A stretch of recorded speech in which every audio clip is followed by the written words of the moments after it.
প্রতীক্ষার অবসান ঘটিয়ে বিহার ভোটের প্রথম দফার প্রার্থী তালিকা প্রকাশ করল বিজেপি। প্রথম দফার প্রার্থী তালিকায় নাম রয়েছে ৭১ জনের। প্রথম দফার মনোনয়ন পেশের মেয়াদ শেষের ৩ দিন আগে প্রার্থী তালিকা প্রকাশ করল বিজেপি। প্রথম তালিকাতেই নাম রয়েছে উপমুখ্যমন্ত্রী সম্রাট চৌধুরী এবং বিজয় সিনহার। চৌধুরীদের দুর্গ তারাপুর আসন থেকে লড়বেন সম্রাট এবং সিনহা প্রতিদ্বন্দ্বিতা করছেন লক্ষীসরাই আসন থেকে।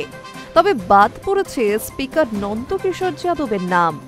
এতদিন পাটনা সাহিব আসন থেকে লড়ে আসা নন্দকিশোর যাদবকে সরিয়ে ওই কেন্দ্রে রত্নেশ কুশওয়াকে প্রার্থী করেছে বিজেপি। এছাড়াও পাটনার প্রধান দুটি কেন্দ্রে উল্লেখযোগ্য পরিবর্তন এনেছে গেরুয়া শিবির। অরুণ কুমার সিনহার পরিবর্তে পাটনার কুমহার সিটি থেকে সঞ্জয় গুপ্তকে টিকিট দেওয়া হয়েছে। ২৪৩ সদস্যের বিহার বিধানসভা নির্বাচন এবার হবে ২ দফায়। প্রথম দফার ভোট গ্রহণ হবে ৬ নভেম্বর এবং দ্বিতীয় দফা সম্পন্ন হবে ১১ নভেম্বর। প্রথম দফায় ভোট রয়েছে ১২১টি বিধানসভা কেন্দ্রে।